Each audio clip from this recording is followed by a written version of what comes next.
I'd like to thank Andrew Ferderber for joining us today. Andrew, how are you doing today? Very good, man. How are you? Very good, very good. What about you, JP? You doing good? Not too bad, thank you. Nice. Yeah, thanks nice. for coming on, Andrew. My pleasure. Nice. Yeah, it's been a long time. We tried to set up a couple dates, and I'm happy to be here finally. Yeah, we've been trying to get you in, man. I mean, I feel like you have a lot to bring to the table, especially musically. I'd like to basically dive in. So where did you just come back from? I just got back from Cuba.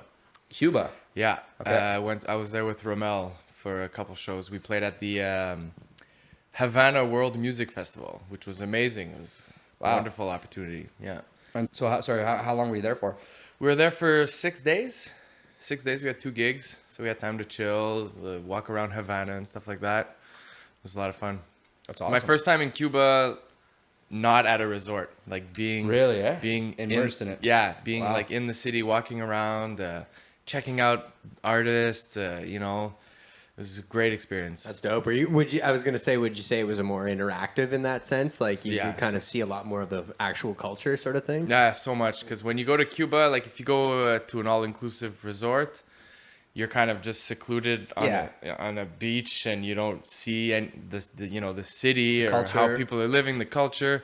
You're just kind of like in a very touristic like resort, So going there in Havana, staying at a hotel, downtown Havana, was just a completely different experience. It was really fucking cool. That's dope. Yeah. And would you say in Havana there was any maybe like highlight spots that you went to, like just as far as venues or anything like that?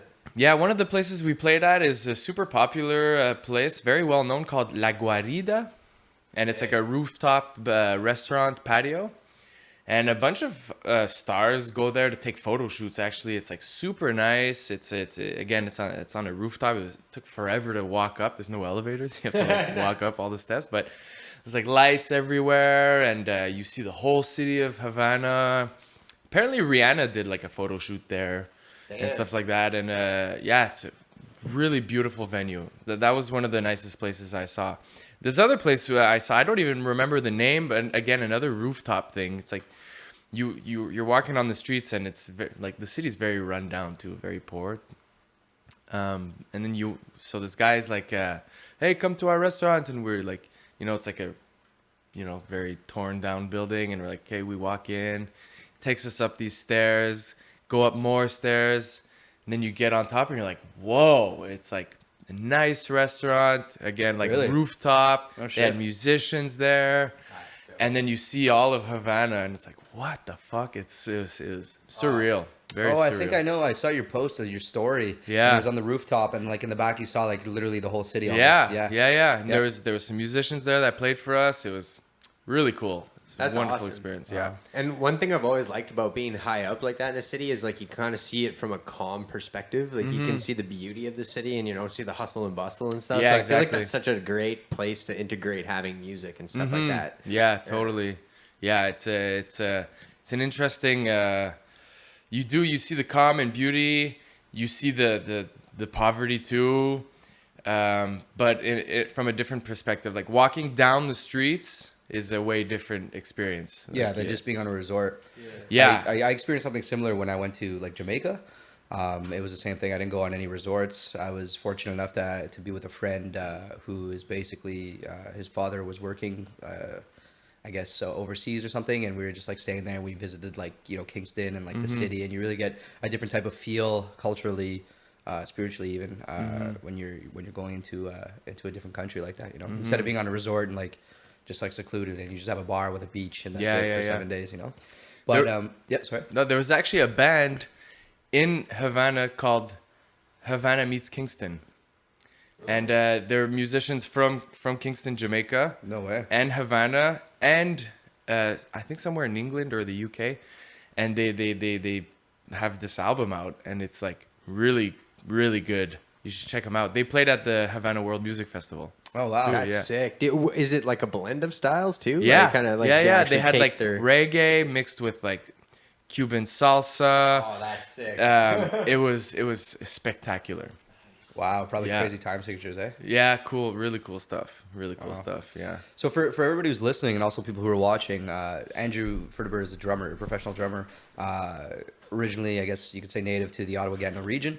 Why don't you tell us a bit about your background and basically how you fell in love with drumming and when did you start and where it's led you up to now, essentially? All right, cool. Yeah, I always liked music, but I really fell in love with it when I was in my early teens, I guess, like 11, 12, 13, puberty, I guess. Started just like really appreciating music more and more. My parents, my sisters, you know, none of them are really into music. Like, you know, they listen to music, but there's no musicians in the family. And I just got hooked. I just really was always listening to music, and I tried to play guitar at some point, and I got impatient with that. I tried to play a bit of bass. I was like, didn't really stick with me. And one of the first bands that I listened to that I was like listening to the drums and air drumming was Metallica. Nice. Yeah. And I was like Enter Sandman, you know? Yeah. And I was always listening to that. I was air drumming. I was like 13 years old, like just in love with the sound and the beefiness of like drums and how it made me feel just listening to that album. And so I remember asking my mom for drums, and she clearly said no. No way. Yeah, because those are loud, eh? It's fucking loud. Drums are loud, man. Especially for a kid to be like Yeah. not really like good at it. Yeah, and yeah. It's like it takes a lot for a parent to like, you know, like cope with like, okay, yeah, like they're gonna get good at drums. Let's buy them a drum set and hear that all the time Yeah. practicing. Like, Yeah, I can only exactly. imagine, So, and you know, like it came out of the blue because I was sure I was listening to a lot of music, but I never played music, and no one in my family, immediate family, played music. My grandfather, who I didn't know very much, was a guitarist and a singer.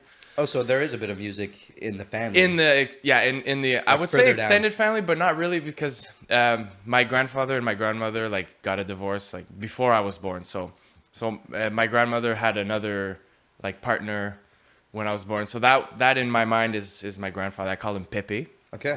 So he wasn't a musician. So I didn't really know my grandfather, like my mom's dad. I didn't really know him. Okay. But he was a musician. Yeah, he was a musician his whole life. But so there is in my extended family, there are some musicians. But in my immediate like household, like my parents and my sisters, no music. So Interesting. So out of the blue, I'm like, I want a drum set. So she's like, no. And I bothered her for a while. And I was listening Nice. to music. I started listening to, you know, Metallica, like just metal, like music, Blast energetic. music almost. And yeah. And then my mom's friend, Marco, who is a drummer and a musician, was moving into an apartment and couldn't keep his drum set. He was just going to store it. Perfect. So he's like, he knew that I kept asking my mom for a drum set. So he's like, do you want me to store the drum set at your place? And my mom's like, okay, fine. And then finally, I was like 14, this huge Ludwig red, I'll never forget it, a huge fucking drum set in my basement, rototoms and everything, a bunch of cymbals. Started off strong. Oh, fuck. I was like, I had stars in my eyes, and he set it all up. He tuned it. He did like a 5-minute solo, and I was like, holy shit. And that's like, I remember that moment so much. I fell in love with drumming right there. Wow. I jumped on the kit, Yeah. and I just never stopped playing. Like, I just played every single day. I was playing by ear. I would put headphones on and just like play Metallica and whatever, a bunch of shit. Then I started begging my mom for drum lessons. And then I finally started getting drum lessons and learning how to play properly. And as soon as I started playing drums, actually, I was with friends who started playing music too. It was, Really? John Nash. Do you know John Nash? I remember that back in the day. I Yeah, was gonna say I'm that was the feeling right. memory I had was walking into like a classroom after school when we were doing like when they had like daycare and shit Yeah. after school, and like seeing you guys jamming with Adam too, right? Yeah, Like, Adam Whipple. Whipple, yeah. So Adam Whipple, John Nash, if you're watching this, shout out to you guys, my first bandmates. So we all picked up our instruments. John Nash played guitar, Adam Whipple played bass. We all picked up our instruments at the same time. And we started playing Iron Maiden shit, AFI, like this old band. And we got a band. We fucking played at the Film and Write talent show. Really? Yeah. That's what I think you guys were practicing for when I saw you. Yeah. Like, it was like I was there after school and you're in this classroom near the office, kind of like hallway. I remember, I think we played the talent show too. I think you guys did, Yeah, maybe. Because honestly, this is all around the same time. We've talked about it before, but like I was watching you guys on stage, like your band and like your band as well. And it was like, I got inspired from music. And then like I ended up playing like the battle of the bands later in school. But yeah, right. That's awesome, man. Yeah, it was sick, man. And so it all started there. And after that, that's when I started taking lessons shortly after that band. Like I probably at 16. So I had a good 2 years of drumming, like without any lessons. And then I was in a hardcore band when I was like 16, when I started taking lessons, called Young at Heart. And then I've always been in bands ever since I started playing drums. I'm super fortunate. I'm like super lucky, I find, and to have had these like opportunities that just like came to me. It's like the universe was just like, it knew that I wanted to be a musician, and it just presented me all these opportunities. Because I know I have a lot of drum students. They practice and they don't have these opportunities. They don't have bands. They don't know who plays. But for me, it just always worked out all the time. That's awesome. Yeah, as soon as I started. So hardcore when I was like 16, 17. Then I played in this hard rock band when I was like 18, 19, 20. Finished high school, and I knew right away I wanted to be a musician. So, kept taking lessons. From who exactly? Who were you taking lessons like? My first drum teacher was the most inspiring person, man. His name was Jean-François Baker. Okay. And every lesson I walked out of there, every time I walked out of that lesson, I would walk to the drum lesson and walk back home. It's like a half-hour walk. And I remember every time I would walk back home, I had my head down like, holy shit, man, this is crazy. Like I was so hungry for the knowledge and for everything I was learning. I was so passionate, and he did such a good job at transmitting his passion to me, Wow. So yeah, Jean-François Baker at Musique Adagio. That's where I started taking lessons. Oh, okay. And then I guess in the end you ended up being a teacher there. Yeah, I taught there for like that's crazy. Almost 10 years. Yeah. Wow. Yeah. So you were a student there, and then in turn you were a teacher. Wow. Yeah, and Jean-François Baker, like after a couple years, he went to Humber in Toronto. He went to Humber College, Music. Yeah, Humber College. Program there. Study music there. So then he hooked me up with his teacher, which was and still is. Well, he passed away a couple years ago, but Chuck Burrows. Oh yeah, Chuck Burrows. Yeah, he's anybody who's listening will know if they're a drummer, Chuck Burrows has a good reputation. I think you've mentioned him to me before. Yeah. And all the best drummers in Ottawa probably studied with Chuck at some point. Yeah.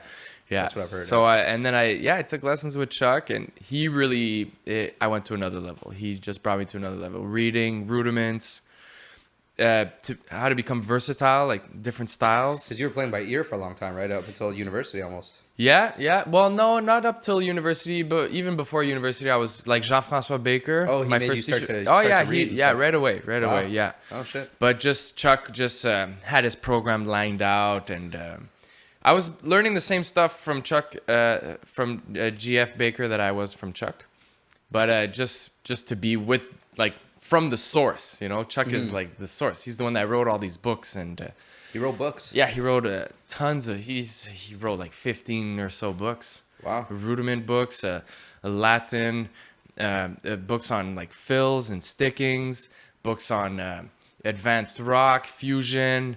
He wrote it all, man. Wow, I didn't know that. Yeah, most of the stuff I studied are from Chuck's books. Wow. Yeah. And that's when I started getting more like versatile in terms of music, because from the time I started playing drums, 14, 15, to like 20, 21, it was all metal, rock and metal. That's all I knew, and that's all I loved. But Chuck and GF were showing me so many different styles of music, jazz, funk, R&B. Like when I was younger, for me, if it didn't scream, I didn't like it. It was shitty music, But there was a shift, like in my early 20s, 20, 21. There was a shift, and now I don't listen to that music at all anymore. it's still good. It like reminds me of my teens and Yeah. stuff. But yeah. Yeah, you just kind of changed with the times, and because I was actually thinking that earlier, that was something I was going to ask about.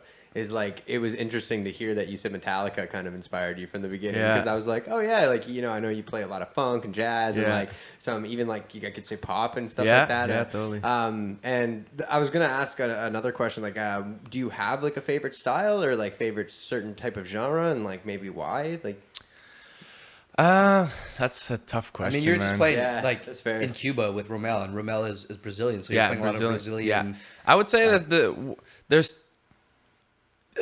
Shout out to Romel too. shout out if to you listen Romel. us. Yeah, Maybe we'll get him Romel on the- Ribeiro. Yeah. You have to Maybe check we'll out get his, him on the podcast one day. Yeah, he just released a new album called Karawara.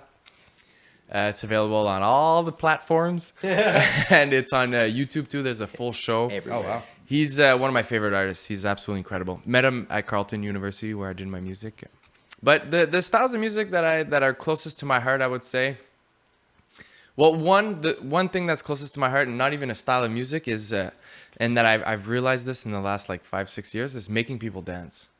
Like I love that. Nice. I love playing a show and looking at the dance floor and people are dancing and having a good time. That's an amazing feeling. So whether it's pop, funk, blues, people are dancing. I love that. I was really big into jazz for a long time. I listen to it less these days, but still improvised music is something I love. I would say one of my top styles, like playing with Romel, like Latin music, Yeah. Brazilian music, samba, bossa nova, salsa. I was gonna say that's the kind of music I always like dancing to, specifically Right. a lot. Yeah. And rhythmically, it's so interesting and so different and so unique. It is. We weren't raised with that kind of music here. No, especially like And westernized like culture. Like, Yeah. Totally, it's very like cut and dry timing. Because I was gonna say like, correct me if I'm wrong, but there's a lot of like syncopation and a lot of like off So timing much. beat, but it very much like is relative to the way we move with the beat, Yeah, kind of thing. yeah, totally. And it's all based on the clave, yeah. that ta, pa, pa, pa, there's a bunch of different claves, but the way they dance is synchronized to the clave. The bass grooves, the drum grooves, it all revolves around the clave. And it's just so rhythmically interesting. Here in North America, Canada, the US, pop and rock is all like very just, straight beat. One chord to the other. Yeah, which is great, which is cool. It's just different, Latin music, and I say Brazilian music too because Brazil is not a Latin country because they're Portuguese. So all of Latin America and Brazil, so Latin really? music and Brazilian music is just so it's really close to my heart. I love it so much. I love the people. I love the vibes. Yeah, and I was really into jazz because jazz is another music that's really rhythmically interesting. Oh yeah, it's complex for sure. Really complex, and for the longest time I was like, yeah, that's like the top, But the more I got into like, Cuban music or Colombian music, Brazilian music, I was like, oh shit, there's something else here. Yeah, oh, yeah. And Because there's such a like definitive spiritual energy behind making people move, and like it's such a free flowing energy, and like yeah. And the root of it all is like from Africa. It's always the African slaves in the States, created blues and jazz. The African slaves in Brazil created bossa nova, samba, stuff like that. Really? Yeah. So it's always a mix of cultures, but all these rhythms come from Africa, from African rhythms, But like all Especially like triplets and stuff calypso like that. or like Yeah, man. yeah, it's like you all said too. It's all deep rooted in culture, though. No matter which way you look at it, 100%. Yeah. So fucking cool. I love it. So I guess you'd say that those are your biggest influences. I would say so. Yeah, Latin Currently? music, jazz, funk. Yeah, see, it's hard to say like what the number one is, but yeah, my biggest influences making people dance. I love hip hop too, man. Yeah, Like, hip hop is. I love is rap. awesome. Yeah. I love Eminem. He's my favorite rapper. Rhythmically, he's insane. Yeah. Oh, yeah. I love reggae, blues, R&B, funk, Soul. soul. That gets me really into an idea of maybe doing hip hop shit with you, Dude. Yeah, because Please. that's one thing I always Please. really like enjoy doing with Yeah. lyricism is trying to actually hit the syncopation and hit Yeah. like the offbeats and stuff, Yeah, and yeah. like trying to line it up. Yeah. We should get together. We should get together. Great rapper, guys. I'm sure you already know. Yeah. Great drummer, bro. Let's go. Yo, let's make a band. and so what about so then you finish high school, right? And then timeline wise, you're like, I know I want to do music, so then you decide to pursue and you go to university to study in. So there was like a gap there. Okay. When I told my mom I wanted to pursue music, she had a bit of a hard time accepting it. Well, yeah, I mean, You know, money wise, and I guess it's like the working class mentality of like, Yeah. I don't know, you're not gonna make it kind of thing, or you're not gonna be able to. The security sense. The security sense, and you need to buy a house and shit like that. I don't know. Cool. So she's like, you need a plan B. You need to do a plan B. And I didn't want to do cégep. I don't know why. When I finished high school, I was like, I'm done with high school. Everyone people from high school was goes going to go to to CEGEP, CEGEP, and yeah. it's like, it's the same shit for Yeah. another 2 years. I was That's like, exactly fuck what I that. thought too. Man. Yeah, no. Exactly what I said. Yeah. I actually went to college, but I went to another college specifically for that reason. Yeah. No, I was over. I was like way over it, you know? Yeah. So my mom's like, okay, get a plan B. And I didn't know what to do. I went to see like, what do you call those? Those guidance counselors? Yeah. And she made me do like a little test, and it's like, oh, you like working with your hands, you like to be creative, you like to do this and that. So gave me a bunch of job options, and one of them was automotive mechanics. Oh. So I was like, that could be cool, sure. And then, so I went to school to be a mechanic, like Really? as a plan B. It's Yeah, true. Yeah. yeah. I did 2 years of that at Western Quebec Career Center in Elmer. Yeah, I did that for 2 years. I learned how to be a fucking mechanic, which is so random today, like looking back. That's So crazy. handy to have though if you own a vehicle. Like, Well, Yeah, it was exactly. handy because I mean, Andrew, like we've gone on tour, and there have been a couple times where like, oh, we need to do oil change in like, this Yeah. fucking parking lot, in, like Saskatchewan somewhere, like out of fucking nowhere. And I was like, yo, I got this. He brought his tools and shit. Yeah. So it's good. It's good to have it. Yeah, no, it's good. I still do shit on my car, and I've worked on other people's cars too, like in the past, and It's a lifelong skill. That yeah. So I Straight did that, over. and then I was looking into going to university, to Carleton University, and the requirements were like CEGEP. You know, if you don't have that, you can apply as a mature student or a special student. I forget what it's called, but basically the requirements for that are you need to be out of school for at least 2 years and over 21. So then I just finished my auto mechanic school, so I needed to be out of school for 2 years before applying to Carleton as a special student, right? Oh. So I got a job as a mechanic. So I worked at Hyundai in Gatineau.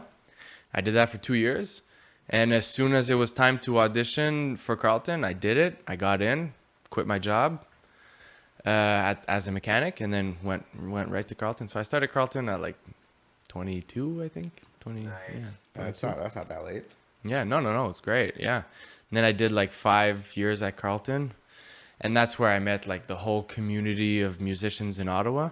Yeah, I couldn't believe, like, actually, I met a lot of people through you and Harrison because of that at Carleton. I couldn't Yeah. believe, like, all these people who are coming out as musicians, like, in Ottawa, like, Yeah. because I've heard stories, and I'm not gonna claim that I know, but like, you know, back in the day, like, you know, Ottawa didn't have like a crazy, I guess you could say, portfolio of really good talented musicians as we do today. Right. It was a lot of like, you know, like 145, just like acoustic guitars, people say, which is fine, but like not the same way. This is what I've heard, and I might be wrong, so I don't want to like No, I see state what that. you mean. It's like we have a more elaborate scene now. We have, and like yeah, I much mean, more, we got people like, you know, like the Chocolate Hot Pockets, Ed Lister, who came to town, like a bunch of people, I mean, Yeah. you know, who are just like really, really, really, really talented people. Yeah. Jimmy Holmes, you know, people who are, you know, just like contribute to the Ottawa music scene. It's a Alex Mox, is, Pretty like, you good know, scene, pretty big scene. it's- Yeah. it- And it- in the last 10 years, 20 years, 100% sure. got Yeah. a lot of- Yeah, even rap side too as well. I was like- gonna say even doing sound gigs at live, like I see bands that are like crazy jazz, Yeah. like cool folk groups, like Yeah. stuff that I was just like, wow, like Ottawa has such an interwoven,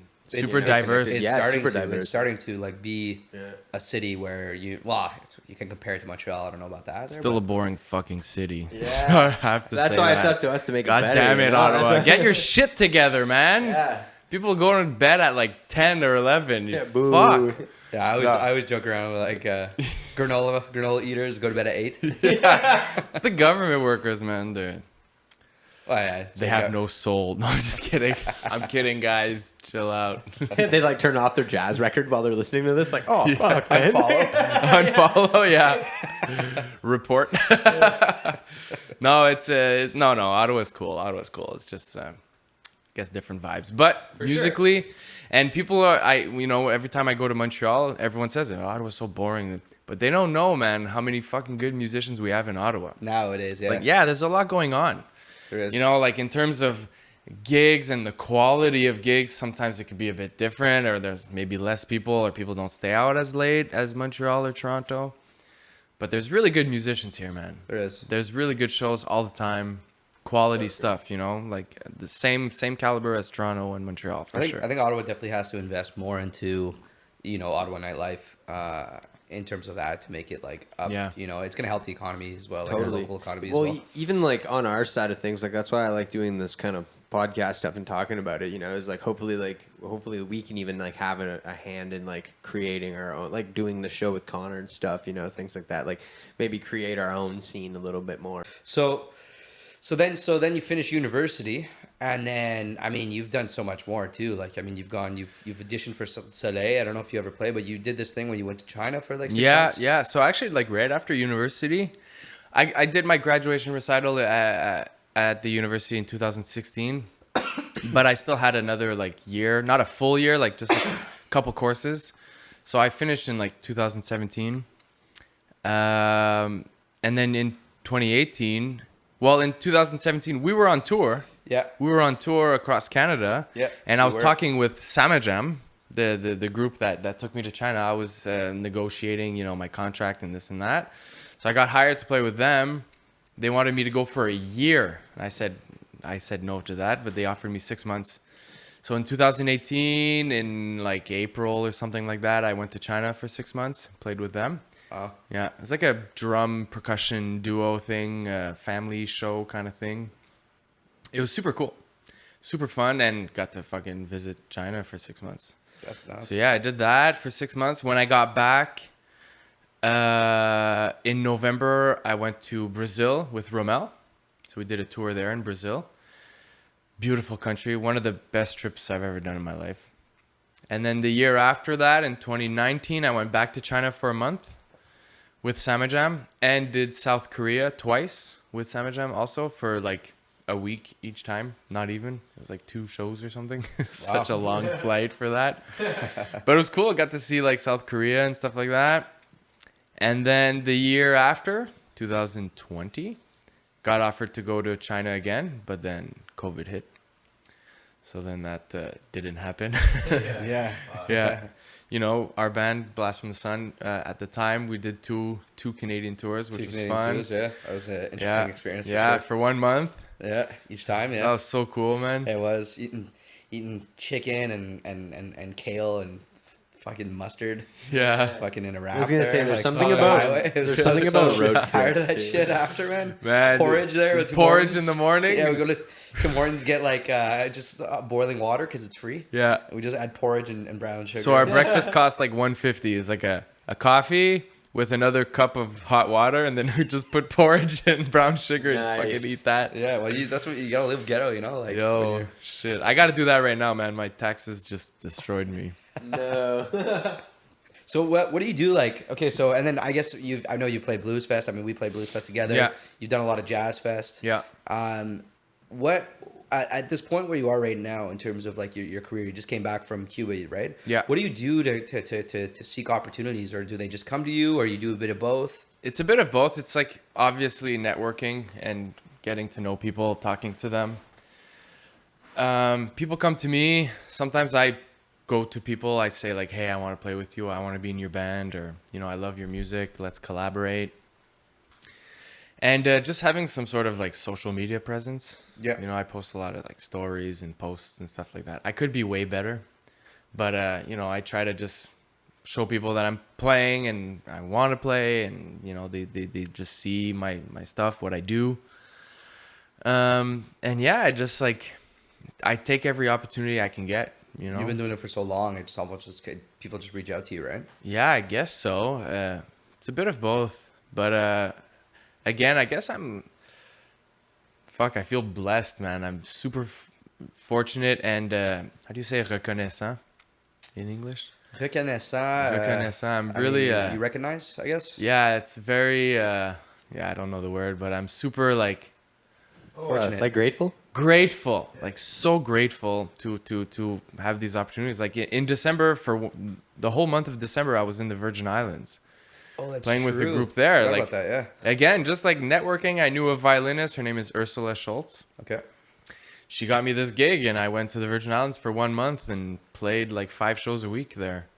Wow. Yeah, and it's like just super grateful, man. I don't know what I'm doing or how I'm doing it, but it's kind of working out, and You're just doing it. yeah, and it's chaotic. You know, the schedule can be chaotic, but I feel like I manage it well. What do you do? Techniques for anybody who's listening who feels, something similar to that. Yeah. Where it's like it's a bit chaotic. Do you have any tips or anything that you could recommend? Or, Yeah. getting a calendar, I guess, would be the main thing, right? Well, I have everything on my calendar, and to not get too overwhelmed by all the shit, to have faith in like it's gonna work out in a way, yeah. to be in the present moment, Okay. and to take it one day at a time, one thing at a time. Love that. Yeah, Wow. because if I look at That's my actually great schedule, I'm like, advice. holy fuck, I gotta learn this, that, I gotta rehearse here, there, and you think you can't do it, but you can. Yeah. You just and it's- wake up, man, and you take it one day at a time, one thing at a time. You just get it done. And I work really well under pressure and last minute. So I do a lot of shit last minute. But I just get it done. I don't know. Yeah, That's awesome. And I can really appreciate you saying that because that's actually like in the past and just in my upbringing, like that's something that's always been a downfall for me is like thinking too far ahead and like kind of like putting too many things into perspective and not just like being like, well, I'm here now doing this activity that's going to lead to the success of that in the long run. So I can, I can kind of just focus on that. And I've gotten a lot better with it. And I've noticed a huge difference too. Yeah. It changes your life. Yeah. You can't stress out too much, man. Like if you're always stressing, you're not there. First of all, you're not in the present moment. You're thinking about the future all the time. You're stressing out. It's bad for your body. It's bad for your health. It is. You just gotta like chill out. I guess I'm like pretty nonchalant in that sense, but it's been working. So it's like No, sweet. it's true though, because you then there's- you're there's- actually enjoying life. Like literally, Yeah. what life is Yeah. moments that go by. So you're just enjoying them, you know. Yeah, there's no point in stressing out over shit that hasn't even happened yet. Yeah. Yeah. Exactly. It's gonna come. Yeah. And Deal with it later. Yeah. Deal with it later. Just get it done. One thing that helped me as a drummer and as a musician is like learning how to read and learning how to write charts, learning how to read charts saved my ass, man. Because memorizing 30 songs will take me forever. Yeah. Like, it'll take me forever. Now, I could take a day, can chart them all out, and like, I'll remember them, but I have a chart there, so I'll never make a mistake. And that's one thing that like people appreciate about my professionalism is that I get to the gig, and I'm not gonna be like, oh, how many bars is the bridge again? Do we stop there? It's like it's written down. I'm never there's no room for error, you know. Nice. So charting music really helps me to manage all these bands that I have, to remember all these songs, and yeah. Yeah, I definitely struggle with that aspect for sure. But I mean, yeah, it's just for me, it's just practicing them. I mean, I wish in a way that I would read notes. Mm-hmm. I don't really read. I can't read. It's never too late. Yeah, that's true. Mm-hmm. That's true. Yeah. Yeah, it's And not I'd like to take a quick opportunity, just because it's so delicious, to give a shout out to Kayo-Tea. Kayo-Tea, the man. Seriously, yeah, I He was did gonna say this tea's fucking good, man. Yeah, It's Kayo-Tea's made by tea? hand. Yeah. Yeah, Kayo-Tea. Hand- the man yeah. himself. So this is awesome. you're holding the silver mint. Amazing. It's got a great kind of like sweet, heavy mintiness. Yeah, shout out to Kayo-Tea. This one man. is the Super lemongrass, good. I think, right now. Yeah, This is fucking lemongrass. love it. Yeah, I it's, love it's it. organic, handcrafted, locally sourced on Algonquin territory. That's amazing.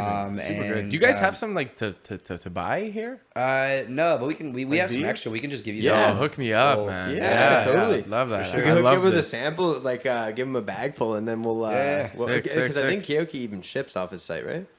stuff? Like, Yeah. Well, he's just doing like nationally. He's not international yet, but Okay. we are sponsored by Kayo-Tea. The link is in You the live here. description to the audio podcast and for the visual podcast. Yeah, and just leading back into another question I had. Speaking of like you said, kind of networking and stepping the ladder kind of upwards. What maybe like venue, or do you have any sort of artist or like specific, just maybe musical ambition in general that you really kind of like would be like your plateau moment of just like, yeah, this is what I wanted, or like something I don't know that you look forward to?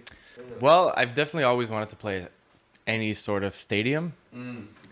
I would love to get with bands that like to play in stadiums. I would love to do a world tour.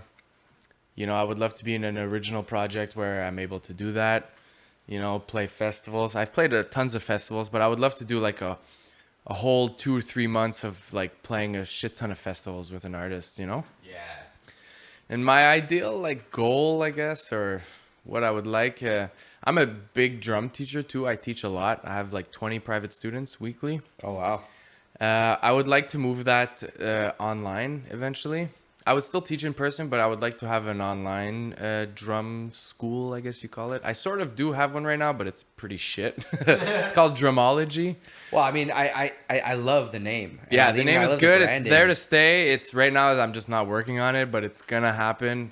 And I would like to, you know, make a lot and most of my money from that, because I want to just be my own boss. You know, I don't want to do the Monday to Friday 9 to 5 thing. Yeah, I saw you post something about that on your story the Yeah, other day. You're like, yeah. 9 to 5, yeah. Yeah, I know exactly. And I just quit my job. I was teaching music At school? in an elementary school. Wow, for a long time. I've done that for 2 years. Okay, Because of COVID, it was a blessing in disguise, really. of course. But now that gigs are kicking back up, I decided to quit and go back to just full-time music and teaching. Okay, I didn't know that. Yeah. So I'm finishing off the year, and that's it. Done, son. Wow. Yeah. So yeah, no, I would like to make money online from that. Have some private students, play in fewer bands than I am in right now, but you know, bands that just have a, you know, better gigs or well-paying gigs where I can travel and stuff like that. Like I want to have a family. I want to be able to live comfortably. I don't want money to be an issue, like a stress in my life, you know? Yeah.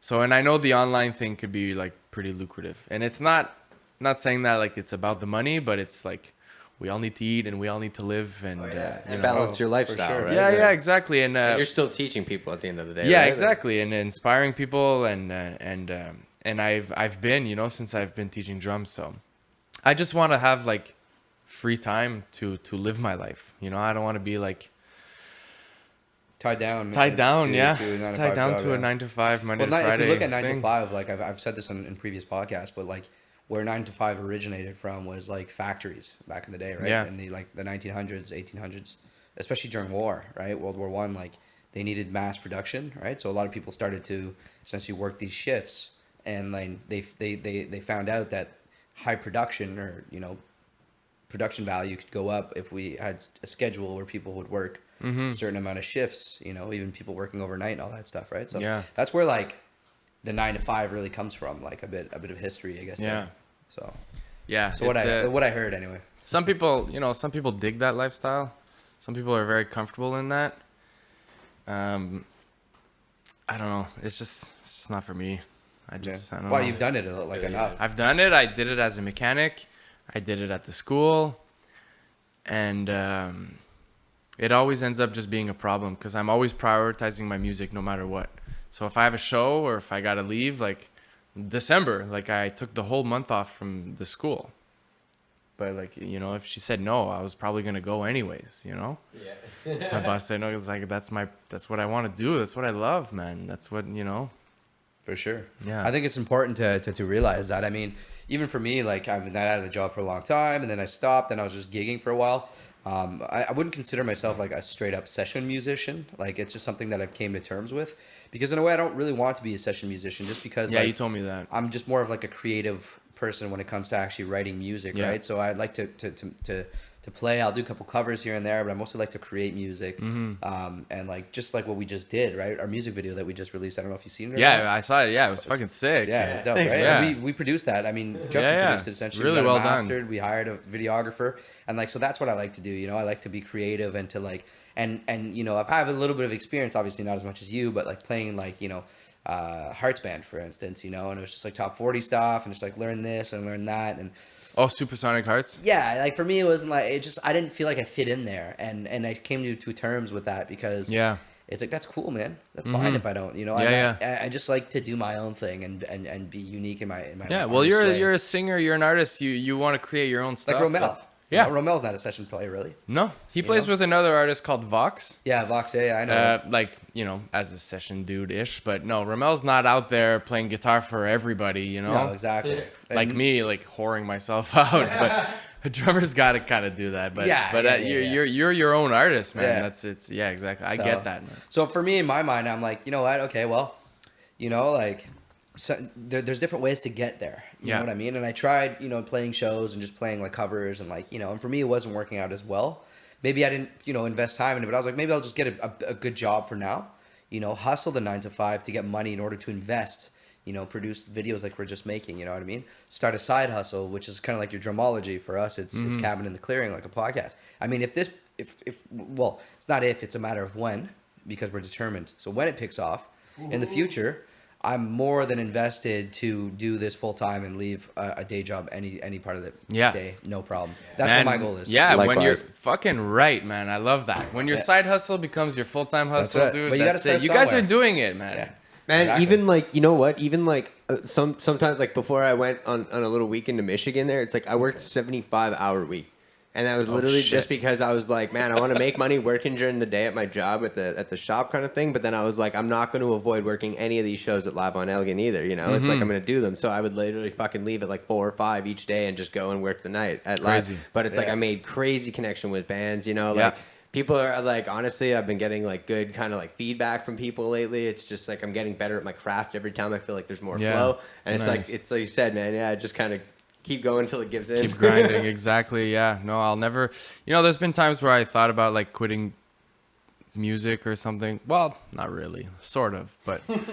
But Well, like man, you get it's- discouraged, you feel like Like discouraged. half. I mean, that is Yeah. completely. If you did not ever have those feelings, then you wouldn't be. It Exactly. would be a normal process. Yeah, and I know that it's never gonna happen. Like I'm never gonna stop, man. Resistance And builds strength. Yeah, You know? and you know a lot of musicians get sucked into the teaching thing, and I quit. Like I'm not. There's I can no totally way. see that. I can totally I'm getting see that. sucked in, man. Fuck that shit. The money was nice and stuff like that, but there's no way. I Yes. can't do it. I can't. No, it's not gonna happen. That's Yeah. it. I'm gonna keep the grind, man. No matter what, you know. Hell yeah. You have, It's you like have you to have said- faith in the universe, man. So true, because it's like you said how you'd say, "Oh, I'm going anyway" to that person. Yeah. It's like even if it's like, "Oh yeah, maybe you go broke for a week," or like something happens, but you're still having fun doing what you're Yeah. passionate about. Maybe you got to survive on like little to no food or something like that. It's like you're still alive at the end of the day, and if You're you're doing what you fucking love, it's like Yeah. it's going to progress. You got to know? live uncomfortable in order Yeah. to be successful. If I die tomorrow, I have no regrets, man. I'm super happy. I'm thankful for everything that I've done.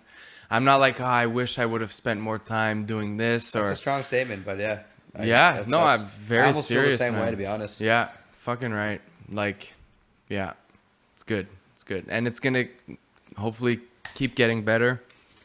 Money wise too. You have to have conviction and faith in the world, but faith in yourself. Yeah, too. and every successful person is gonna tell you, just don't stop, man. Just keep going. You know. I've said this before too. Like, and it's 90% of the time people 90% of the time. This always screws me up, man. 90% of the time that people fail is because they quit. Yeah, I know. Yeah, They 'cause quit too early. They Yeah, quit exactly, too early. because Like, who failure knows is if you would have inevitable gone on always, for like like- literally another like day, like another like Yeah. that's obviously extreme case scenario. Who knows if you would have gone like another month or 2 months that something crazy would have like altered your career. Yeah.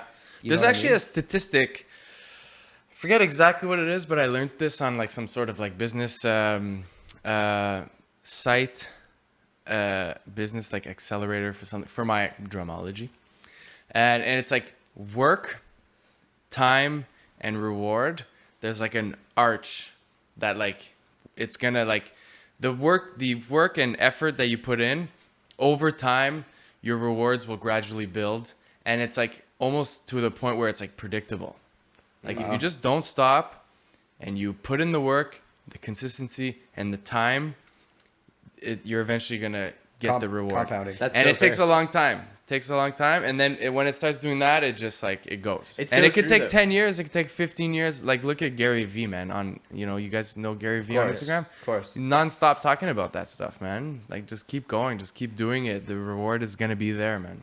In one of the most like cut and dry ways that we could put it is like with working out, like muscle building. Like it's like, say you're lifting a weight, it's like, yeah, you might not be able to lift that heavy weight the next day after you did one workout, but you do that same workout for like 2-3 weeks, 2-3 months, all of a sudden that heavy weight becomes your lightweight, Totally. at a certain time. Yeah, that's it. And I used to always make fun of like gym people for like having all these quotes like consistency is key and never stop and Trust the grind. trust the grind and like, oh, can't stop, won't stop. But really, they're saying some real shit, man. In all aspects of life, whether it's like if you want to be a professional musician, well, you got to practice and consistency and can't stop, won't stop, And you want to make money, can't stop, won't stop, man. Consistency. You got to keep going. And Can't stop, won't stop, GameStop. Yeah, it's so funny. Guy and I always talk about too. We're like, yeah, we'll never let it go to our heads. We'll just be humble and like work out for health and exercise. And now stuff. you're like, oh! And yeah, exactly, dude. It's true. There was one day we were straight up just like walking around. It was like after like 2 weeks of just hardcore working out. It was like, dude, I'm looking fucking swole, bro. It's just like, yo, dog, same. Like, I love Man, that, you man. feel good, I do like, that too. you actually feel good, yeah. I don't know. It's just like you just apply like just physical activity. It is so crazy how much it helps you. Yeah, it's so mentally, rewarding. Yeah. spiritually, Yeah. lowers your anxiety. You mentioned that earlier. It helps your We worked out, cardiovascular like- fucking shit run properly. You feel good. You feel top. Like we just turned 30 pretty much not too long ago, and I'm like walking around the other day. I'm like, but I don't feel like I'm 30, man. I feel like I'm 27. Legit, Yeah. feel You know younger what I than I mean? ever did. Yeah. yeah. And I mean, there's multiple studies on it, like just working out in general. I mean, you look it up anywhere online, you'll find clear scientific evidence that it backs that up. But not only that, too, if you look at like, I think it was Dan Krantz, he was saying that his grandmother, she always worked out her whole life and shit, and she's like 90 or something, and she's just walking around and she's literally just picking up boxes like nothing, And then sometimes you'll be, whatever scenario you're in, you'll see some guy who's 70, and he didn't work out, just and he's hunched over with a cane, and it shows it shows longevity. It's a huge difference, man. That's I've been working out for a couple of years now, and it's like changed my life. And again, just seeing that discipline and work over time, what it's doing, Yeah. A lot of people, when they work out, they get impatient, they want to get swole like right away. That shit takes time, man. It takes like years. Like for me, working out, I don't even have a goal. It's just my goal is to keep it as a lifestyle. I'm never going to stop working out, no Same matter here. what. Same here. But like you said, that's what will lead to the success of it in the end. Yeah, exactly. Like, totally, man. You can't be like, okay, I need to make this much by this. If you give yourself too many dates and too many deadlines, you're just gonna be deceived and you're gonna stress out. Just make it a part of your lifestyle. Do it all the time, and the fruits of the labor will come. Most important thing I could add on to that is whatever you're telling yourself in your mind, start looking at that as a fucking excuse. And also start holding yourself accountable, because there's going to be days where like, oh, I don't feel like fucking doing it. Like, oh, fuck. Like, no, fuck that. Yeah. Like, honestly, like, I know it's a bit real, but like stop being a fucking bitch, like David Goggins would say, Yeah. Love that guy. Fucking channel your inner bitch. That's what he always says. It's true. And it's true because as soon as you start doing it and you start getting on that grind, man, you feel that emotion or that doubt or whatever the fuck oftentimes will go away, and you walk out of there like, and you just feel great. It's true, man. I've had those days where it's like I find I label it as like fighting fire with fire. It's like my mental state is like a fire that's it's eating at me or it's burning me or it's trying to hold me back. But then it's like, oh no, it's like I can go above that and just like further burn myself, so to speak, and then like it counteracts that thought. All of a sudden, I become motivated. I become happy. I become less stressed. My anxiety level goes down, and then it's like, oh, now I don't feel as shitty about doing this as I did, like because I just kind of like went at it. Yeah. You just got to do it no matter what. Yeah. Thoughts are thoughts, and you can come up with a million excuses to not work on your business, to not work out, to not practice. Excuses are all over the place, man. And it's so easy to just chill on the couch and fucking, do nothing. Yeah. But when you grind and you do it, it does feel good, man. And working out like changes like chemicals in your brain, man. It like makes you happier. It changes your mindset. You sleep better. There's so many benefits, and it's just to accomplishing things on your day to day, like doing things. You have more energy too. Well, I wouldn't feel as sharp right now doing this podcast if it wasn't for working out. I'd probably be okay. Like I woke up feeling okay, but it's just like it just made me more like aware, more sharp, more like focused. But I'm also chill. Like I don't feel like any sort of overwhelming amount of shit going on in the mind. It's like cool. Like I got. Yeah, more concise. That's another point too, because like oftentimes we're scheduling, on Sundays and stuff like that when we'll have people to come in and interview, right, as well. And it's like, oh well, I want to be in a good state of mind in order to interview people. Well, how do you get in a good state of mind? Well, you do physical activity. So in a way, by scheduling this, it's like, it's compounding the fact. Well, I got to work out before I do a podcast now. You know what I mean? And that's what we did today as well, right? But even if today, for instance, I was just on the bike, the bike. The bike that just stays still. What do you call those? Exercise bike? Stationary bike. Stationary bike. And it's like, man, even 45 minutes, just burn 600 calories, man. That's still something. Like fucking right. And it's celebrating the small wins, but also not being too harsh on yourself. Like even if you're down there for 20 minutes, man, a day, even if you lift light, you don't have to wear your body out. And that's another thing too. There's a really good podcast that Joe Rogan had, and it was this guy as an MMA fighter.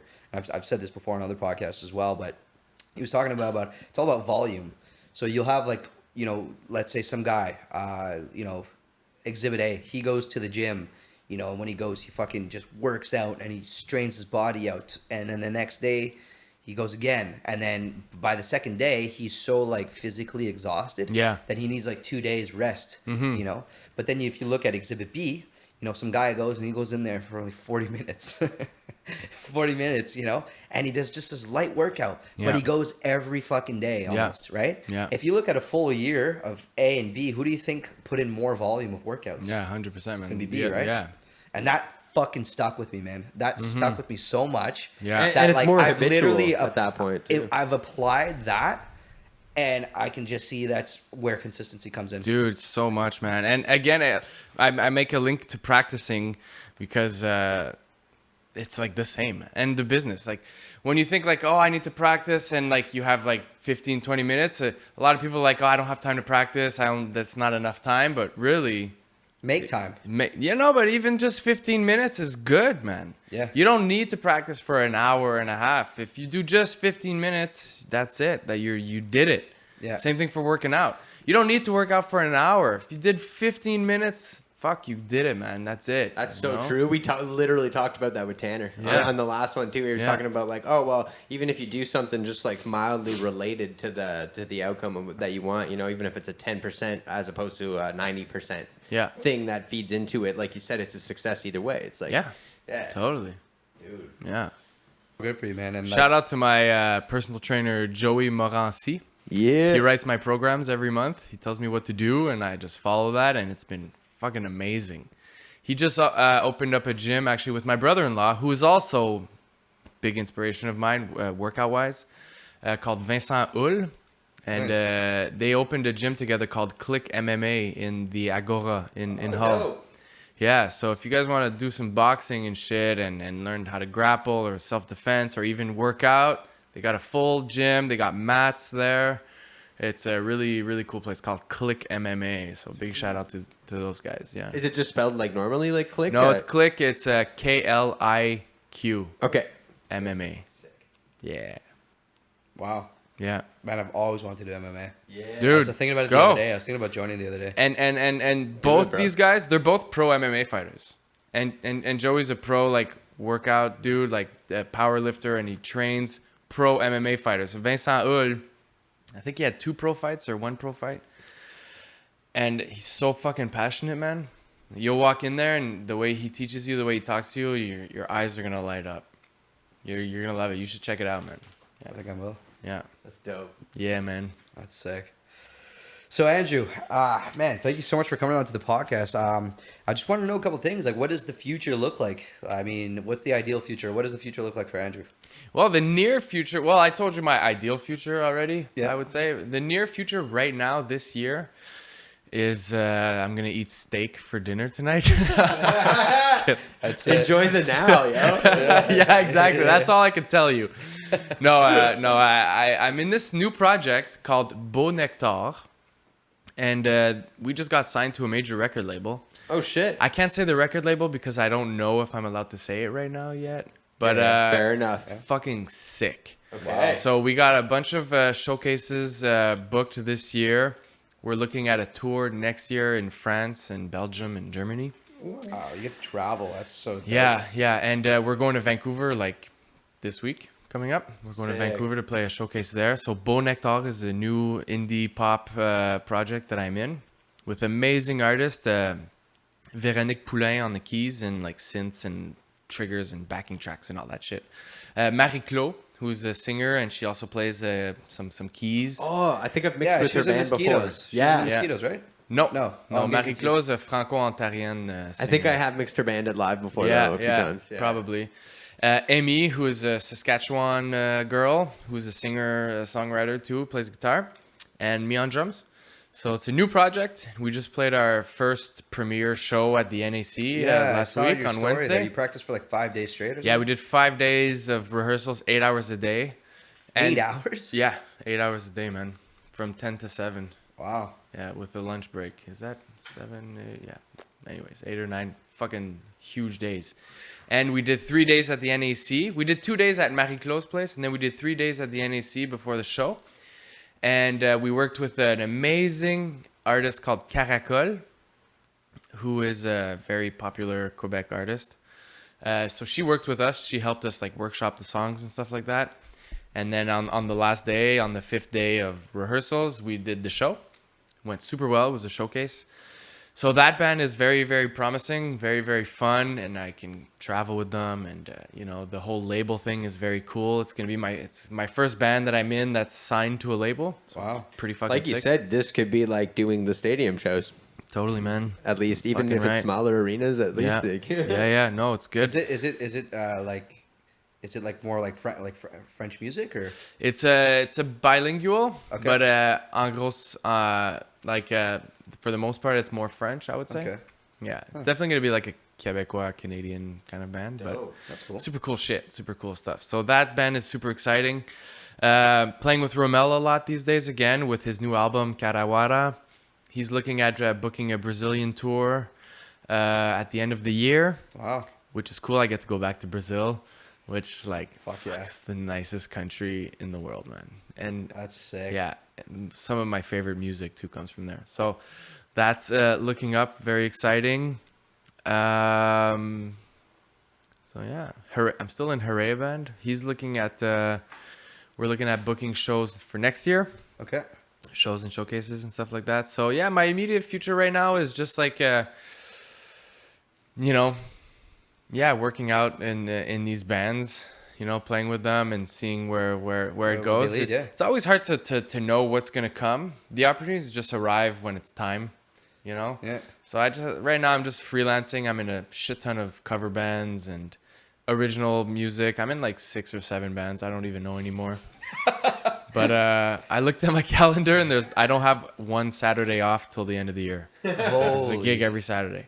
Yeah. Wow. So it's good, but eventually I'll have to like choose, prioritize. But sure. yeah, right now I was just playing a lot, teaching, working out, and the hustle, dope. man, the grind. that's it. I mean, wow, it's that's crazy, man. I'm happy to hear that. Thanks, man. That's what would be your final words that you would give advice for people who are listening / people who are watching? Maybe that they have the skills to do, they love music, or maybe even just like if a broader, art or whatever, and something that's holding them back. Like, what would be your advice? love yourself, trust yourself, have confidence, work hard, stay consistent. Don't be impatient. Don't have too many, pas trop d'attente. How do you say that in English? Don't have too many expectations. Yeah, there we go. And just do what you love, do what makes you happy, and whatever that is. And don't worry about the past, don't worry about the future, just worry about right now. And yeah, that's it, man. Fucking sick. That's man. fire, dude. Dude, fucking sick, right. man. I swear to God, these podcasts Hell just yeah. keep getting better, man. Fuck, man. Andrew Ferderber, everybody. We're gonna link your stuff. We're gonna link Drumology. We're gonna link everything. Check out Kayo-Tea. It's also gonna be in the description. Thank you so much, Andrew, from the bottom Yeah, of My our thank you, hearts. pleasure. brother. Thanks, Seriously. guys. Thanks Coming a on lot. our show. We Yeah. appreciate it. Everybody who's listening on audio or on YouTube, like our stuff, don't like it, that's up to you, but we appreciate the support. And yeah, have yourselves a great day. Yeah, All stay right. hydrated, drink Kayo-Tea. That's it. Yeah. Peace. Cheers.